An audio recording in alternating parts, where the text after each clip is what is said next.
We are often taught that the sacrifice of the 300 at Thermopylae was the pinnacle of Spartan glory.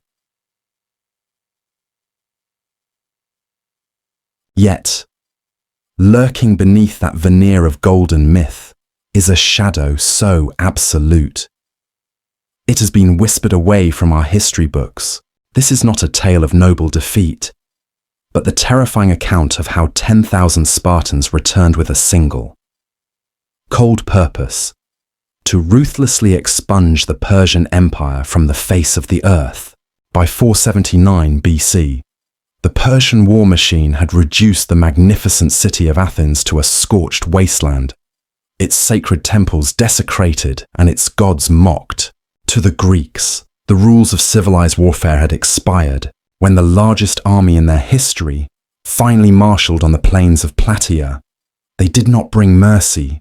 They brought a judgment so severe that the soil itself would be poisoned by the magnitude of the slaughter.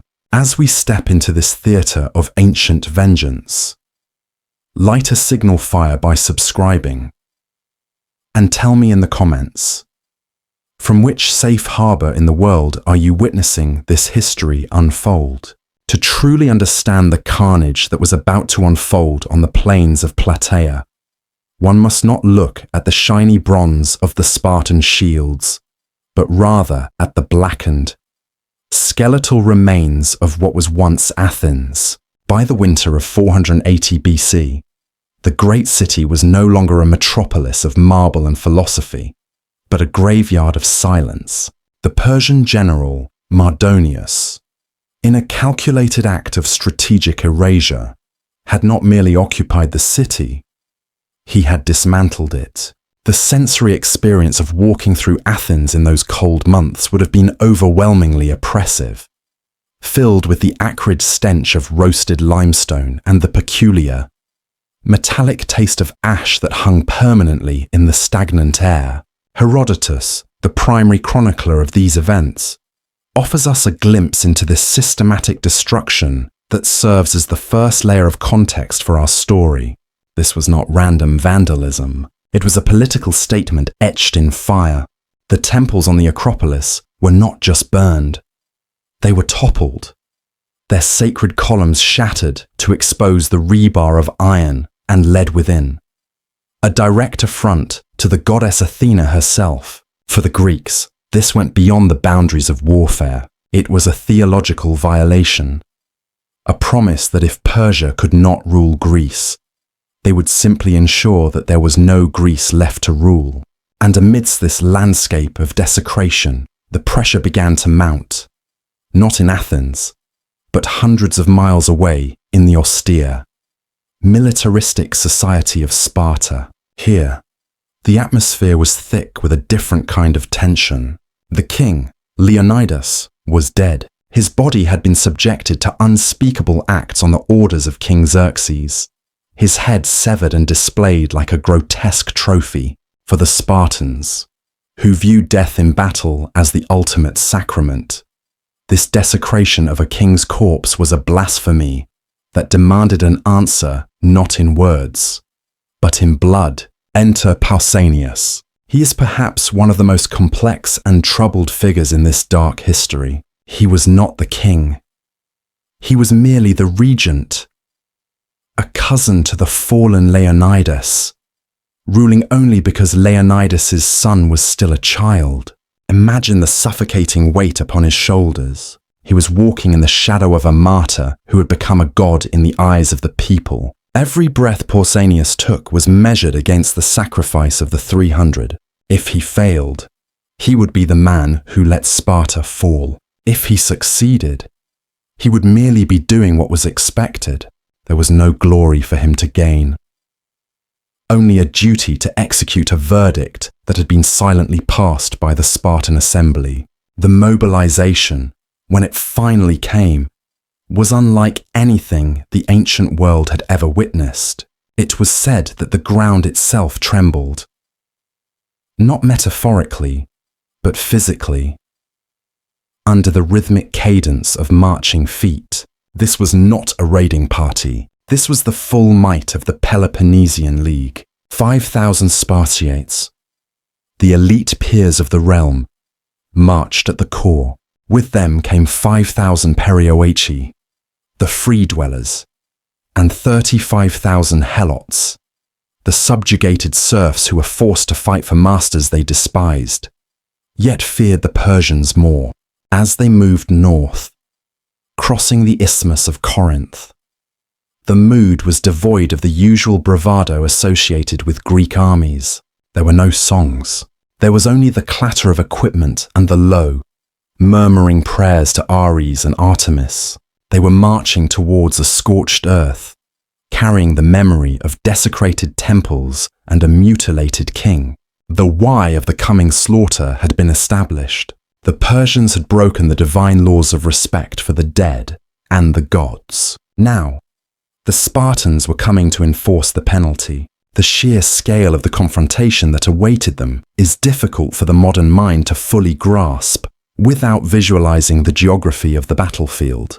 The Greek coalition, numbering nearly 110,000 men, spilled over the ridges of Mount Cithaeron like a slow-moving river of bronze. Below them, waiting on the flat, dusty plains of Boeotia, sat the Persian war machine. Mardonius had chosen his ground with the precision of a predator. The flat terrain was a killing floor designed perfectly for his greatest asset, the cavalry.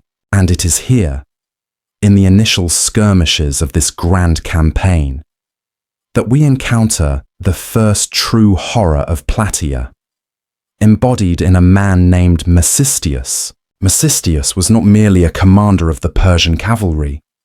He was a figure of almost mythical grandeur. Ancient sources describe him as a giant of a man, riding a Nisaean steed with a golden bit, and clad in armour that was less a suit of protection and more a work of art. Under his scarlet tunic, he wore a cuirass of golden scales that shimmered in the harsh Greek sun, making him appear invincible, a golden idol riding among mortal men.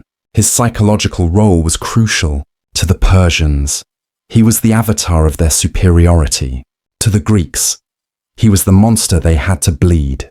The engagement began not with a full battle, but with a taunt. The Persian cavalry, fluid and lethal, surged forward to harass the Greek lines, unleashing volleys of arrows that darkened the sky before wheeling away just out of spear range. It was a tactic of frustration, designed to break the rigid phalanx formation, but then chaos intervened. In the swirling dust and the confusion of the skirmish, a single arrow, fired perhaps by chance or guided by the fates, struck Mecistius's horse. The great beast reared, screaming in pain, and the golden commander was thrown to the unyielding earth. What happened next serves as a grim foreshadowing of the massacre to come. The Athenians, seeing the fallen giant, swarmed him. But this was not a quick neutralization. It became a nightmarish struggle of mechanics against engineering. The Greek soldiers struck at him with spears and swords, but the blades merely skidded and sparked against the golden scale armor hidden beneath his tunic. For agonizing moments, Mecistius fought back from the ground, an impenetrable fortress of one man. The sound, as described by witnesses, was a sickening cacophony of metal clanging against metal, the grunts of exertion, and the frantic breathing of men trying to kill a god who refused to expire. Finally, a soldier realized the futility of striking the chest. He thrust his weapon into the only vulnerable point available, the eye slit of the helmet. The golden idol stopped moving, but the horror did not end with his expiration. The Greeks, needing to break the Persian spirit, did not treat the body with the respect due a noble enemy. They hoisted Mecistius onto a cart and paraded his corpse along the entire length of the Greek line. It was a grotesque procession. The man who had been a shining beacon of Persian might was now a limp, soiled trophy, his golden armor stripped away to reveal the pale, mortal flesh underneath. The reaction from the Persian camp was a sound that haunted the Greek veterans for years. It was not anger. It was a collective wail of grief so profound that Herodotus writes it, echoed throughout all of Boeotia. The Persians shaved their heads. They cut the manes of their horses. They lamented as if the empire itself had died with Mecisteus. This moment changed the psychological landscape of the war. The Greeks realized that the immortals and their commanders could indeed die, and that they died ugly, messy deaths, just like anyone else. The fear of the Persian war machine began to evaporate, replaced by a cold, predatory confidence. They had tasted the blood of the Golden Commander, and now, as they looked down from the hills at the vast Persian camp, they found themselves hungry for more. However, Mardonius was far from defeated. He saw the grief of his men not as a weakness, but as a fuel to be weaponized. If the Greeks wanted a war of attrition, he would give them one. He looked at the Greek supply lines, and specifically at their water source, and formulated a plan that would turn the battlefield from a contest of arms into a desperate struggle for survival. The golden nightmare was over, but the thirst, the maddening, killing thirst, was just beginning. The euphoria of killing Mecisteus was short-lived. Mardonius, realizing that he could not break the Greek heavy infantry in a frontal assault, decided to wage war against their biology. He turned his attention to the Gargathian Spring, the sole lifeline sustaining the massive Greek host under the cover of a moonless night. Persian cavalry units slipped through the lines not to fight, but to desecrate. They did not just divert the water, they choked it. Sources tell us they filled the spring with soil, with rubble, and with the rotting carcasses of animals, turning the crystal clear water into a sludge of disease and death. By the morning, the Greek army awoke to a terrifying reality. They were 100,000 men in armor, baking in the Boeotian summer heat, with nothing to drink. The command tent descended into a crisis. Pausanias knew that to stay was to die of thirst, but to retreat in daylight was to invite slaughter by the Persian archers. And so, a decision was made. A decision that would lead to one of the most chaotic nights in military history. The army would withdraw under the cloak of darkness to a new position near the Uro River. It sounds simple in a textbook, but now, I want you to close your eyes and imagine you are there. Imagine you are a Spartan hoplite. It is the middle of the night. You are carrying 70 pounds of bronze and oak. You have not slept in 24 hours. Your throat is parched, your tongue swollen against the roof of your mouth. The order to move comes down the line in hushed whispers, but as you step into the blackness, the cohesion begins to disintegrate. The retreat was a catastrophe. The center of the Greek line, comprised of allies from smaller city-states, did not just retreat, they fled, panicked by the darkness and the fear of Persian cavalry. They marched too far, scattering all the way to the town of Plataea, leaving a massive gap in the line. The Athenians, on the left wing, got lost in the shadows and froze, and on the right, the Spartans were left alone. To make matters worse, a dispute broke out within the Spartan ranks. Amompharetus, a stubborn battalion commander, refused to retreat, claiming that turning his back on the enemy was a violation of Spartan law. For hours, while the precious cover of night slipped away, Pausanias was forced to argue with his own subordinate. They debated philosophy and honor while the sky slowly turned from black to a bruising purple. By the time the sun finally breached the horizon, the Greek army was not safely repositioned. It was fractured. The Spartans were stranded in the open, isolated on the ridges, with their allies miles away, and looking up at them from the plains below. Mardonius smiled. He saw what any general prays for, a broken enemy. He ordered the full assault. The trap was sprung. This brings us to the most cinematic, yet agonizing moment of the entire war. A moment that defines the Spartan psyche more than the movie 300 ever could, as the Persian cavalry thundered up the slope, followed by waves of infantry and thousands of archers. The Spartans did nothing. They did not charge. They did not shout. They simply locked their shields and stood still. Why? Because Pausanias was a man bound by the chains of divine law before a Spartan army could engage.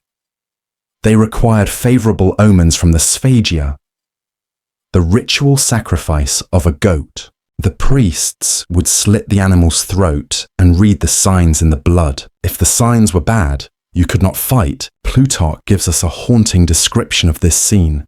Imagine the soundscape.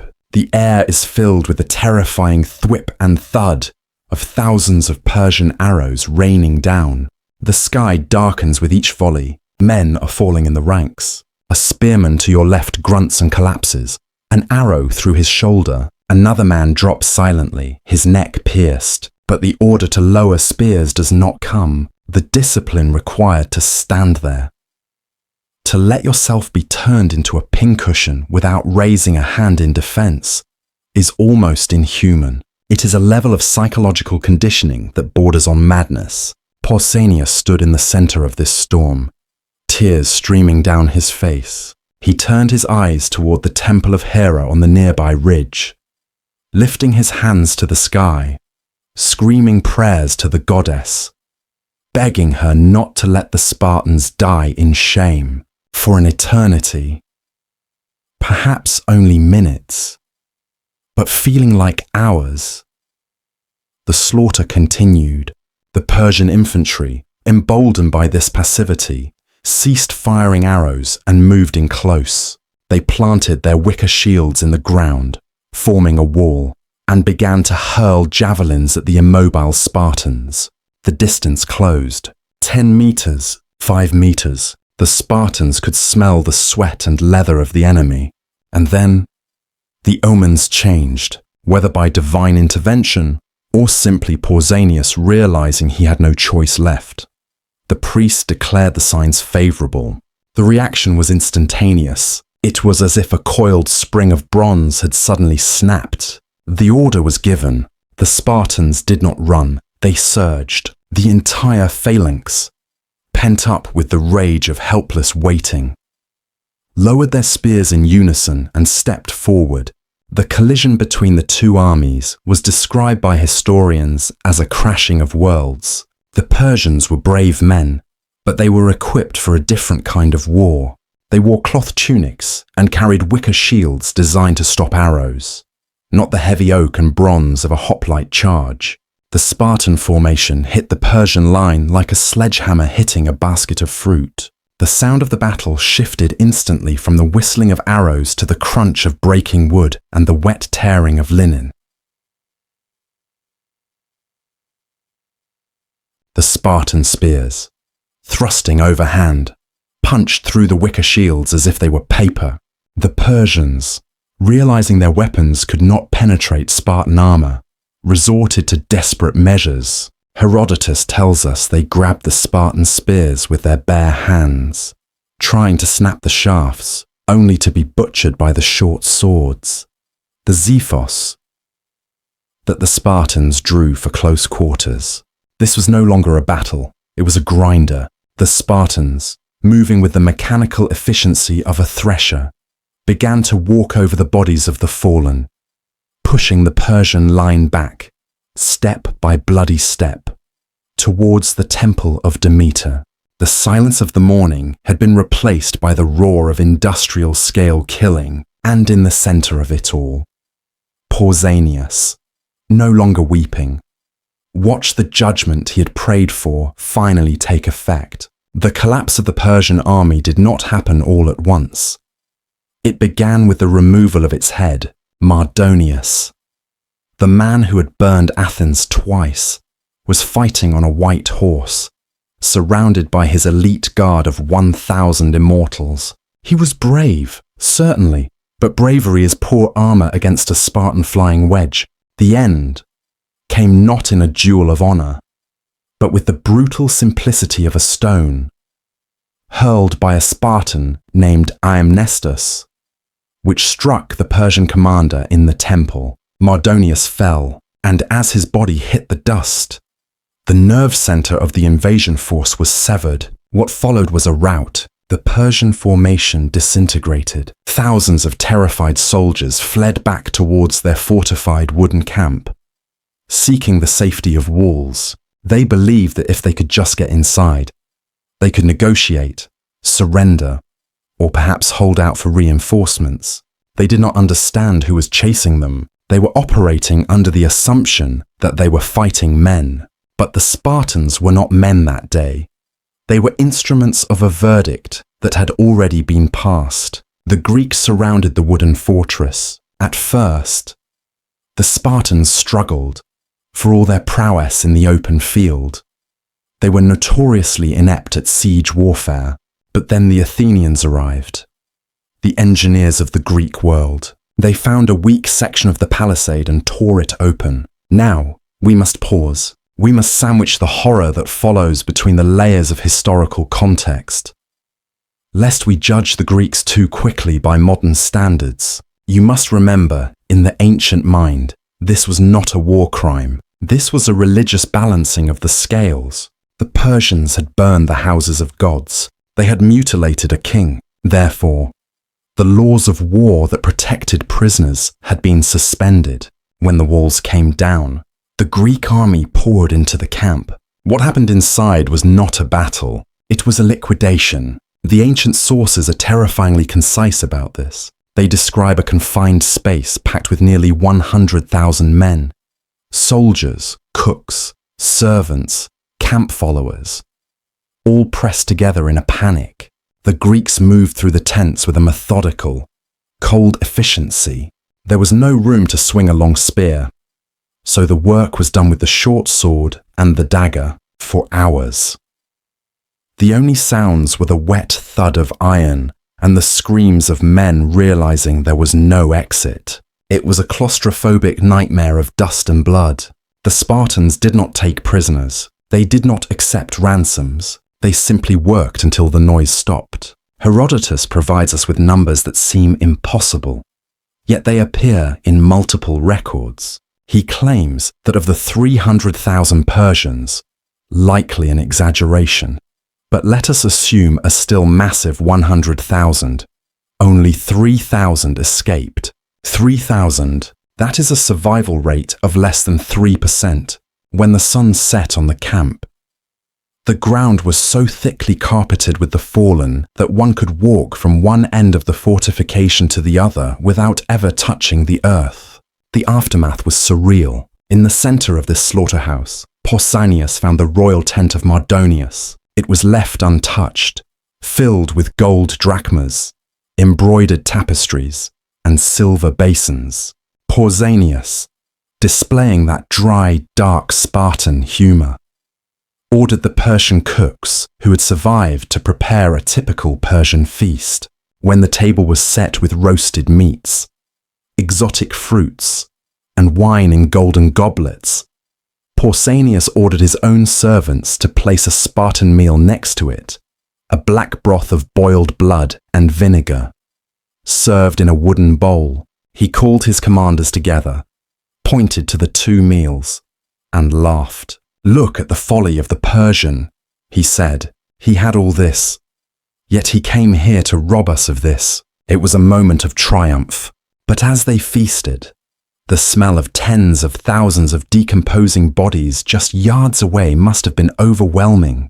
The victory was absolute, but the method was an atrocity that would stain the soul of Greece forever. We often look at history as a series of dates and arrows on a map. We say the Greeks won at Plataea, and we turn the page. But to do so is to do a disservice to the complexity of the human condition. The victory at Plataea did not just save Western civilization, it traumatized it. The Serpent Column, a bronze monument dedicated at Delphi to commemorate this victory, still stands today in the Hippodrome of Istanbul.